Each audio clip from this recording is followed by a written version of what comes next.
The moment Patrick Vance slid the termination letter across the polished boardroom table, time seemed to stop. The paper was crisp, official, with my name printed at the top like an afterthought.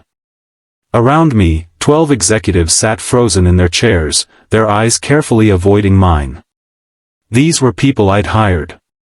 People I'd mentored. People who'd once called me the heart of this company. Patrick's voice was calm, almost casual, as if he were discussing the weather rather than destroying my career. "Bob, we're terminating your contract, effective immediately. The company is moving in a new direction, and your role no longer aligns with our vision." My throat went dry. 10 years. I'd given this company 10 years of my life. I'd helped build Vance Tech Industries from a garage startup into a national brand worth hundreds of millions. I'd negotiated every major deal, recruited every key executive, stayed up countless nights solving problems that would have sunk us. And now, on a random Monday morning, I was being erased like I'd never existed. "You'll need to leave the building within the hour," Patrick continued, his tone unchanged. "Security will escort you to collect your personal belongings." I looked around the table one more time, searching for any sign of support or protest. Nobody met my eyes. Nobody spoke up. The silence was absolute and suffocating. That's when I knew this had been planned for weeks, maybe months. This wasn't a sudden decision. This was a calculated execution. Security arrived before I could respond. 2 guards I'd hired myself during our expansion 3 years ago stood awkwardly by the door, avoiding eye contact just like everyone else. They'd been instructed to escort me out immediately, giving me no chance to argue or question what was happening. I walked through hallways I'd designed, past offices I'd furnished, under lights I'd chosen. My name had already been removed from my office door. The brass nameplate that had read Bob Falco, Chief Operations Officer, was gone, leaving only a rectangular shadow on the wood. Inside my office, I found my personal items already boxed up. Someone had packed my framed photos, my awards, my coffee mug, everything that marked this space as mine. On my desk sat a single photograph they'd missed, my daughter's graduation picture from last spring. I picked it up and stared at it, trying to steady my breathing. Colleagues passed by my open door but didn't stop. A few offered sympathetic glances but kept walking. The woman I'd promoted to director last year actually crossed to the other side of the hallway to avoid passing my office. 10 years of relationships, destroyed in minutes. Security cleared their throats, a gentle reminder that I needed to move faster. I grabbed the photo and my jacket and walked out, leaving behind a decade of my life in a cardboard box carried by a stranger. The elevator ride down felt endless. I stood between the 2 security guards, staring at my distorted reflection in the polished steel doors. The man looking back at me seemed older, smaller, defeated. Behind me, the guards shifted their weight uncomfortably. We exited through the main lobby where I'd greeted countless clients and partners over the years. The receptionist, a young woman I'd hired fresh out of college, looked up as we passed, then quickly looked back down at her computer. Even she'd been told to avoid acknowledging me. Outside, the afternoon sun was too bright, the air too crisp. It felt wrong that the world could look so normal when mine was falling apart. I walked to my car in the executive parking lot, my footsteps echoing in the concrete structure. I sat in the driver's seat for a long time, staring at the Vance Tech Industries building through my windshield. The company logo, sleek, modern, successful, gleamed above the entrance. I'd helped design that logo. I'd been there when we hung it for the first time, celebrating with champagne and dreams of everything we'd build together. Now I was sitting in a parking garage, terminated without explanation, while Patrick probably celebrated upstairs. My hands shook on the steering wheel. That's when I whispered to myself, my CEO terminated my contract without warning. But he just made the biggest mistake of his life. Because Patrick had forgotten something crucial. Something that would become very important in exactly 72 hours. Before we continue, please subscribe to the channel and write in the comments what time it is where you are now. My name is Bob Falco. I'm 46 years old, and until 3 hours ago, I was the Chief Operations Officer and co-founder of VanceTech Industries. The co-founder part was something Patrick had started leaving out of introductions lately, but it was still legally accurate. I'd been there from the beginning, when VanceTech was just Patrick's ambitious idea and my operational expertise working out of his garage. I was the one who turned Patrick's vision into reality. He was the charismatic face who sold the dream to investors and media. I was the person who actually built the systems, hired the teams, negotiated the contracts, and made sure we delivered on every promise. Patrick talked about innovation. I made innovation happen. For 10 years, that partnership had worked. Patrick loved the spotlight and the strategy meetings. I loved the building and the problem solving. We complemented each other perfectly, or so I'd thought. But somewhere along the way, things changed. Patrick started seeing himself as the sole genius behind VanceTech's success. He started rewriting our history in interviews, talking about my company instead of our company. He started making decisions without consulting me, then presenting them as done deals. And now he'd made the ultimate decision, removing me entirely from the company we'd built together.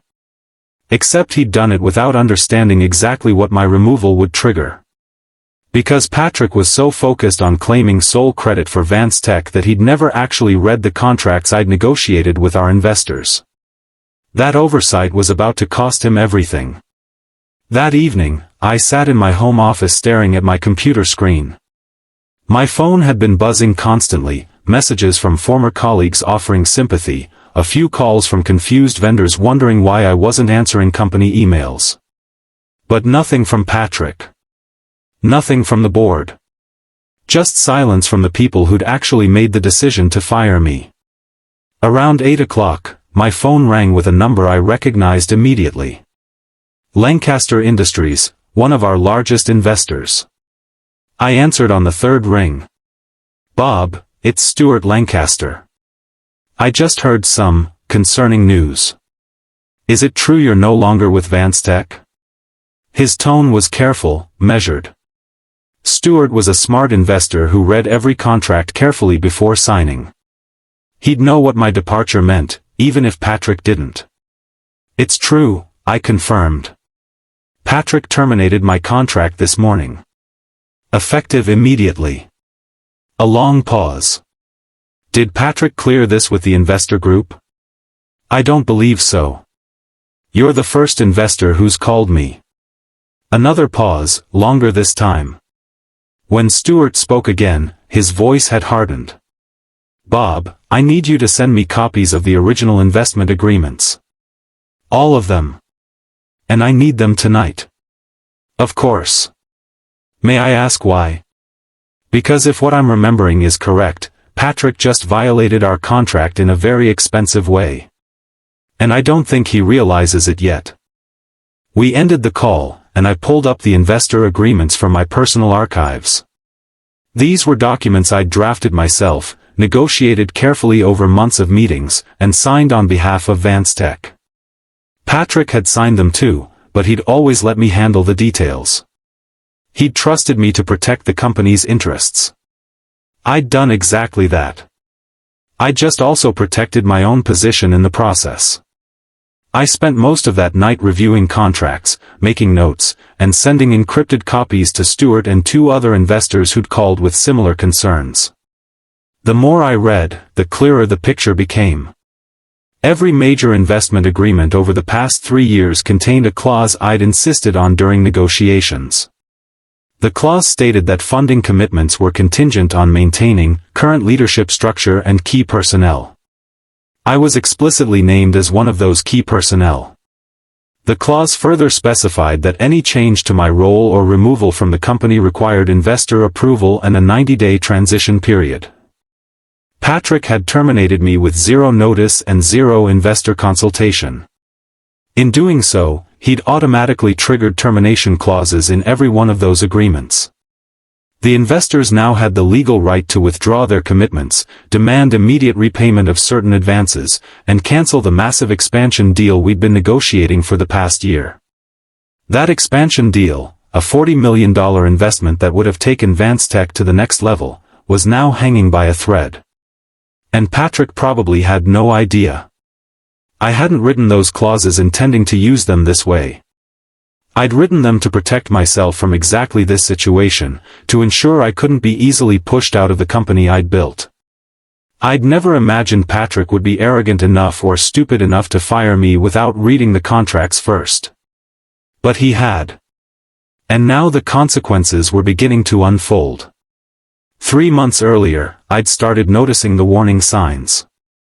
Small things at first, meetings scheduled without me, decisions made before I was consulted, my ideas attributed to other people in company-wide emails. Patrick had started calling my teams, his teams, and my projects, his initiatives. When I'd confronted him about it, he'd waved away my concerns with that charismatic smile he used on investors. "Bob, you're being paranoid. We're partners. Always have been, always will be. I'm just trying to give the team more autonomy." But the autonomy only seemed to apply when taking credit for success. When something went wrong, Patrick was quick to remind everyone that I was responsible for operations. Success was his vision. Failure was my execution. The final warning sign had come 6 weeks ago during a board meeting. Patrick had presented a new organizational structure that reduced my authority while expanding his own. When I'd objected, pointing out that the changes would create operational chaos, he'd cut me off mid-sentence. "Bob, sometimes you need to trust that I know what's best for the company's future. This isn't about control. It's about evolution." The board had nodded along, dazzled by Patrick's confident delivery. They'd approved his proposal without question, and I'd left that meeting knowing my time was limited. Patrick wasn't trying to reduce my role. He was trying to eliminate it entirely. I just never imagined he'd be foolish enough to do it so abruptly. Patrick had replaced me with a younger manager named Kyle Brennan. Kyle was 32, energetic, good at presentations, and absolutely terrible at the actual work required to keep VanceTech running. But he had one quality Patrick valued above all others: unwavering agreement. Kyle laughed at Patrick's jokes, finished his sentences, and never questioned his decisions. He was the perfect follower, which made him the perfect replacement for me in Patrick's eyes. The fact that Kyle had no experience managing operations at our scale didn't matter. Patrick believed enthusiasm could replace expertise.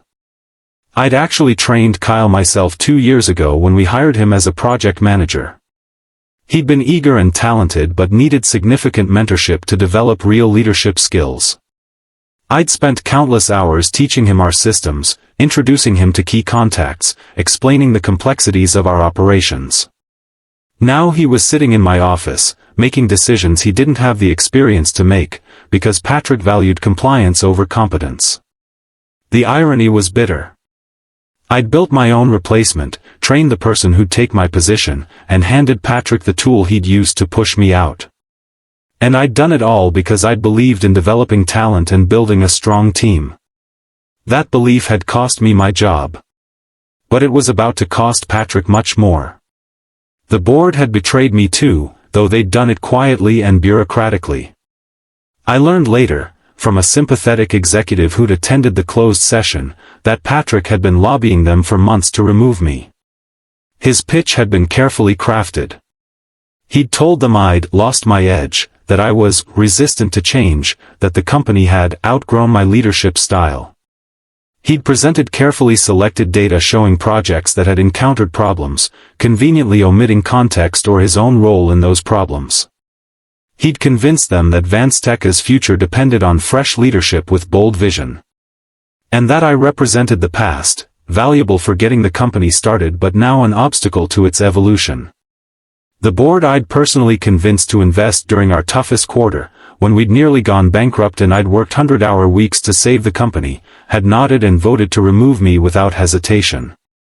They'd done it based on Patrick's carefully constructed narrative, never bothering to ask for my perspective or give me a chance to respond to the accusations.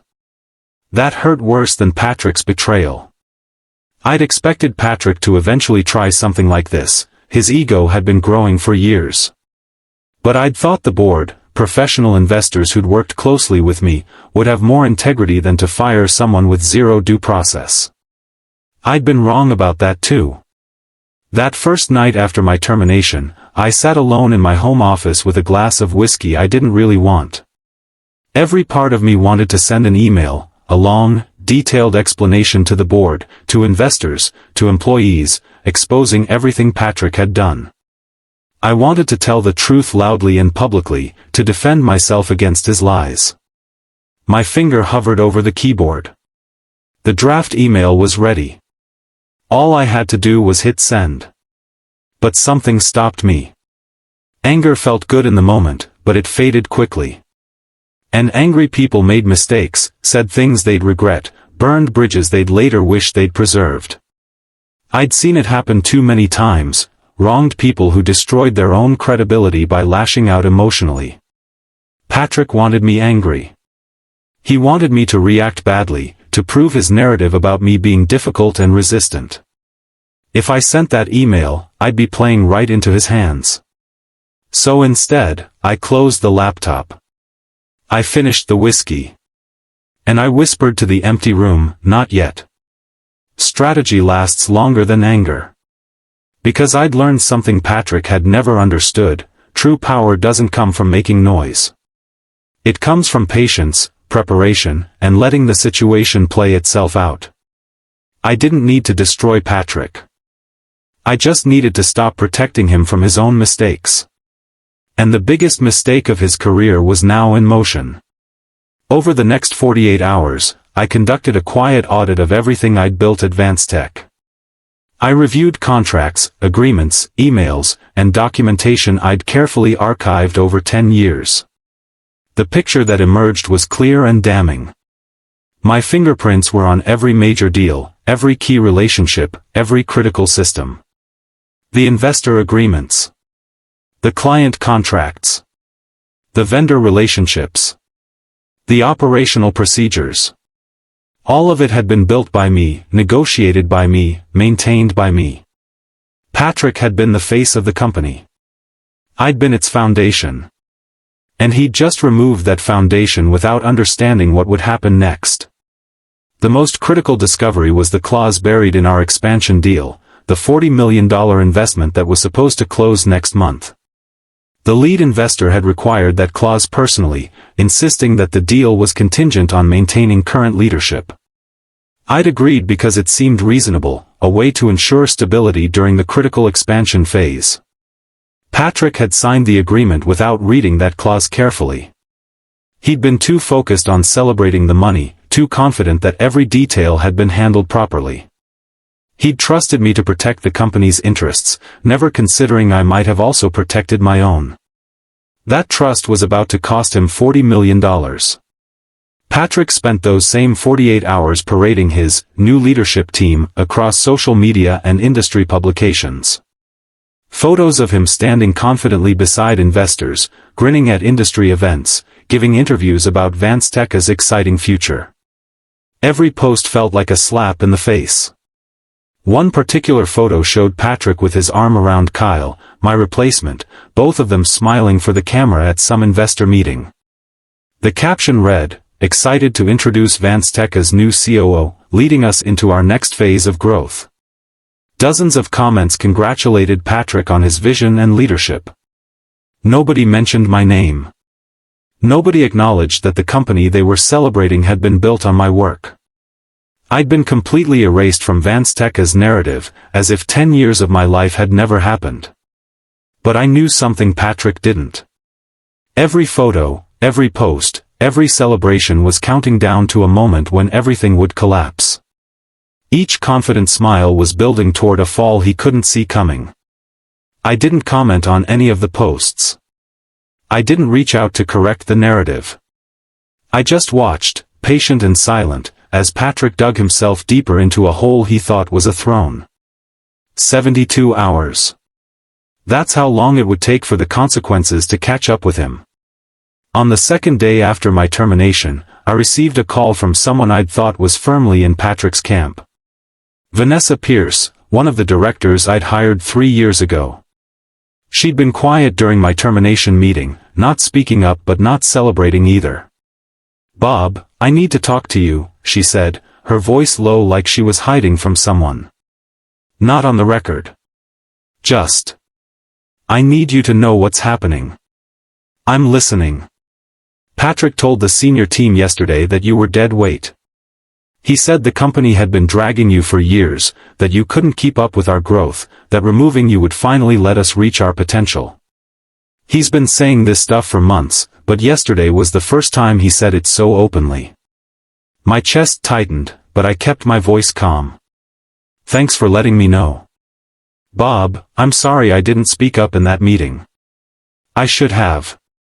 What Patrick did was wrong, and the way he's talking about you now is even worse. For what it's worth, a lot of us know the truth about who really built this company." "Then let's see how fast the ship sails without the anchor," I said quietly. There was a pause. "What does that mean?"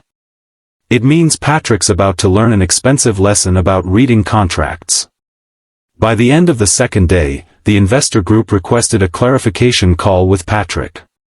He apparently thought it was routine, just some administrative follow-up about the expansion deal. Stuart Lancaster later told me that Patrick had been confident, even cocky, during the first few minutes of that call. Then the questions started.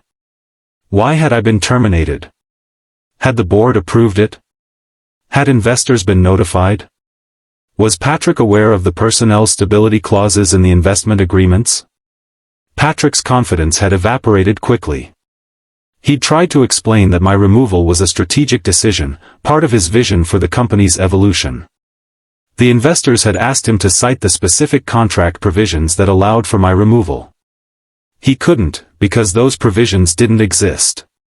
By the end of the call, Patrick was stammering excuses and promising to review the contracts. The investors had given him 24 hours to provide documentation showing he'd followed proper procedures. 24 hours he was never going to meet, because no such documentation existed. Stuart sent me a text that evening, "Patrick's panicking. He finally realized what he did. Too late, though. The investors are meeting tomorrow to discuss withdrawal." I replied, "I didn't plan this. I just wrote contracts that protected everyone involved." "I know. That's why we're not mad at you. We're furious with Patrick for being too arrogant to read what he was signing. Patrick called me that night. 3 attempts, each going to voicemail because I wasn't ready to speak with him yet. On the 3rd call, he left a message. His voice had none of its usual confident charm. "Bob, it's Patrick. We need to talk about some of the investor agreements. There seem to be some clauses I wasn't aware of, and the investors are asking questions about your departure. Call me back as soon as possible. This is urgent." His tone wasn't angry. It was scared. And that fear told me everything I needed to know. Patrick had finally read the contracts, finally understood what he'd triggered, finally realized that his decision to fire me was about to destroy everything he'd built. But it was too late. The wheels were already in motion, and no conversation with me could stop them. I didn't call him back. There was nothing to discuss. The contracts spoke for themselves. He'd violated agreements that explicitly protected my position, and the consequences were clearly spelled out in the documents he'd signed. This wasn't a misunderstanding or a negotiation. It was simply cause and effect. Patrick had made a choice. Now he'd live with the results of that choice. Just like I was living with the results of his choice to fire me. The difference was that I'd seen this coming and prepared for it. He'd walked into it blindly, too arrogant to believe consequences applied to him. Inside Vanstech, chaos was erupting. I heard about it through Vanessa and other sympathetic contacts who were horrified by what was unfolding. Patrick had called an emergency board meeting to address the investor situation. He tried to downplay the severity, suggesting it was just a contractual technicality that could be resolved through negotiation. The board had apparently not been interested in his reassurances. They demanded to see the contracts, the termination documentation, any evidence that Patrick had followed proper procedures. He'd had none of it. The board members had realized they'd authorized my termination without understanding the legal implications. Board members started accusing Patrick of negligence and incompetence. How could he fire a co-founder without reviewing the contracts? Why hadn't he consulted legal counsel? Why hadn't he notified investors before taking such a drastic action? Patrick had tried to deflect, suggesting that I must have hidden those clauses, that I'd deliberately created legal traps.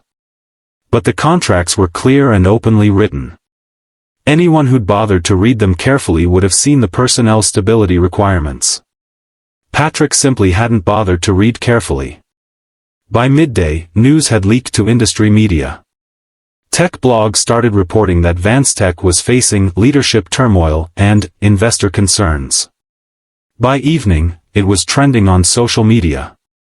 Patrick's confident posts from 2 days ago were now being quoted alongside speculation about company instability.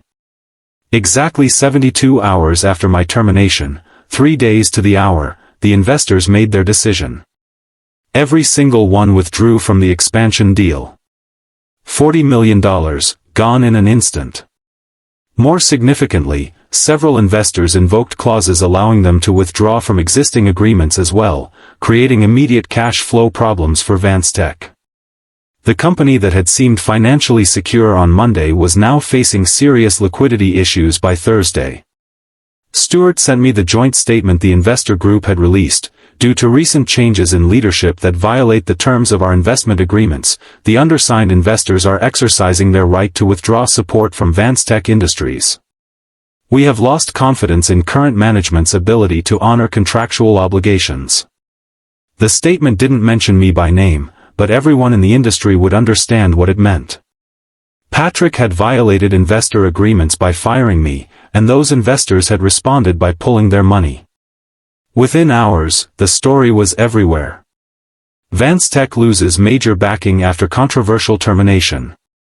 Investors abandon growing tech firm over leadership crisis.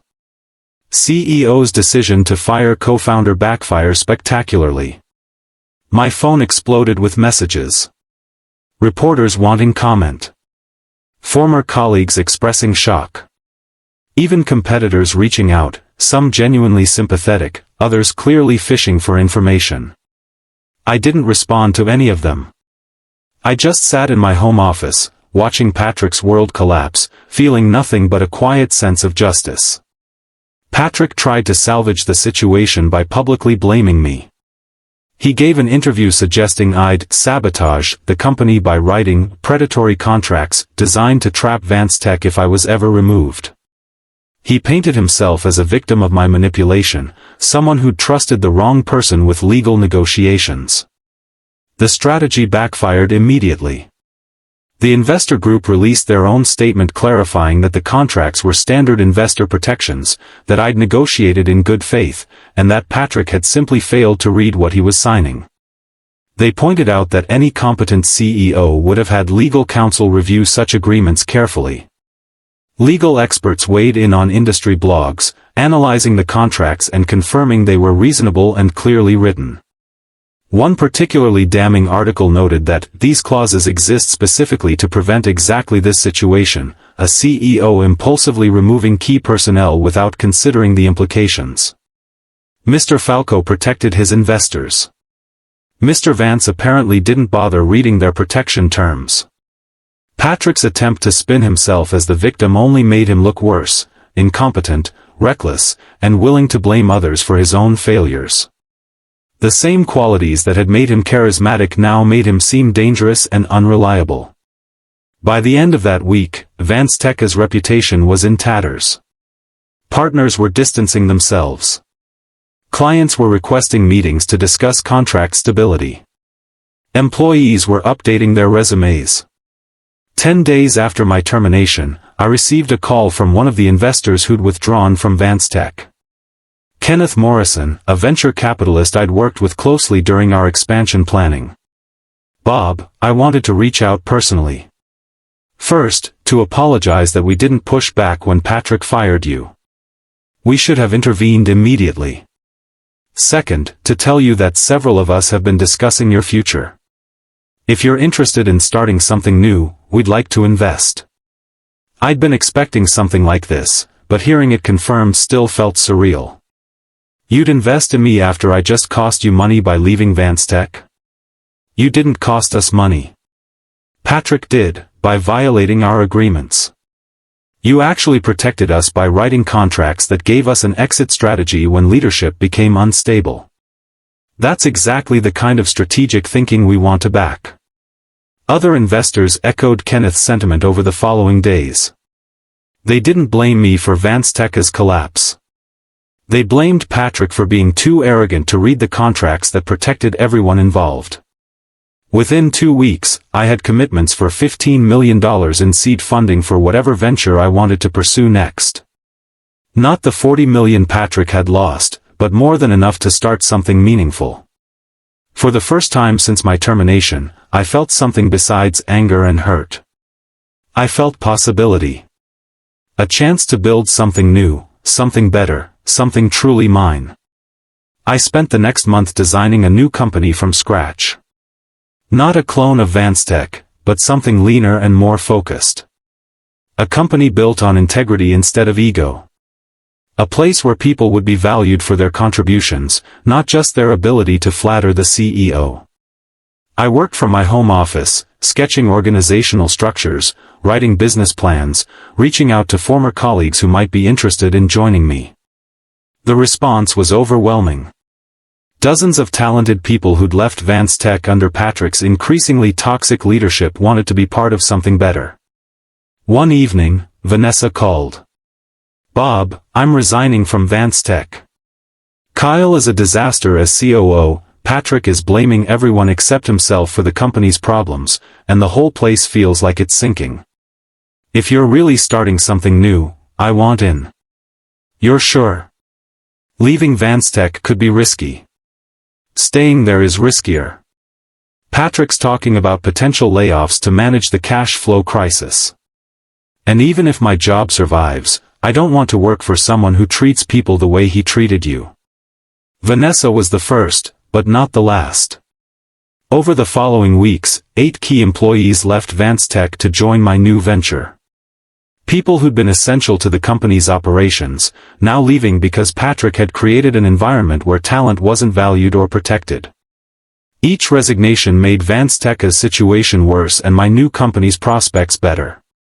Patrick was losing the team that had actually made VanceTech work, while I was assembling a group of proven professionals who knew how to build something real. 2 months after my termination, a business journalist published a profile piece about me.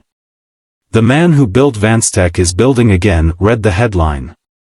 The article told the full story, my role in founding VanceTech, the contracts I'd negotiated, Patrick's decision to fire me, and the resulting collapse. The journalist had interviewed multiple sources, including investors, former employees, and industry analysts. The picture that emerged was devastating for Patrick and vindicating for me. The article portrayed me as a talented operations leader who'd been pushed out by an ego-driven CEO, only to have his carefully written contracts protect investors from that CEO's bad judgment. My inbox exploded after the article published. Former colleagues reaching out to congratulate me. Clients I'd worked with expressing support. Competitors suggesting partnership opportunities. And dozens of messages from professionals at other companies sharing their own stories of being pushed out and asking for advice. The article had shifted the narrative completely. I was no longer the fired employee. I was the experienced leader who'd been wronged but had protected himself and his investors through smart contract negotiation. Patrick was no longer the visionary CEO. He was the cautionary tale about what happens when ego replaces competence. Within a week of the article's publication, 3 more VanceTech employees resigned to join me.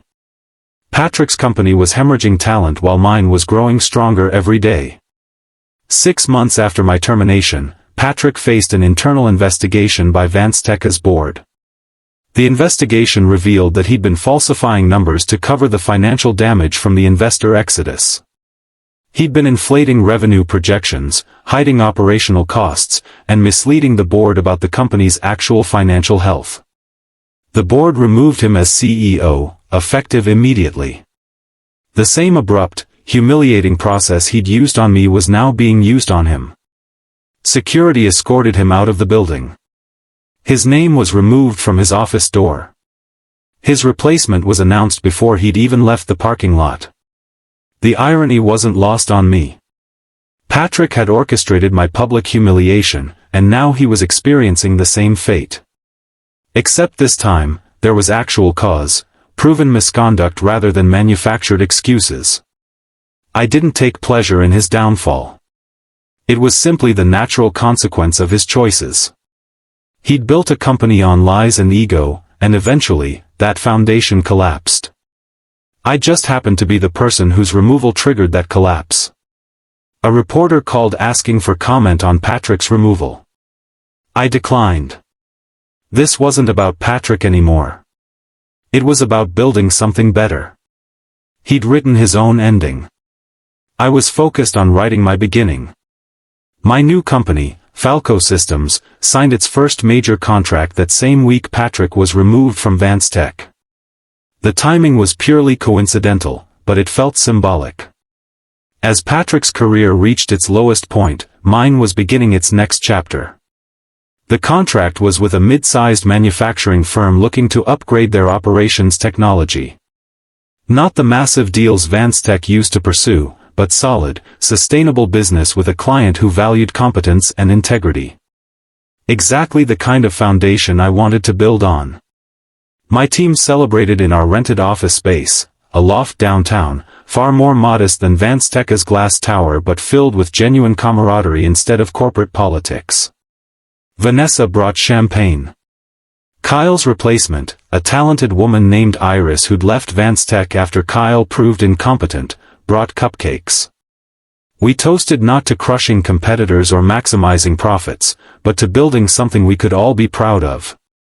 For the first time in months, I felt truly at peace.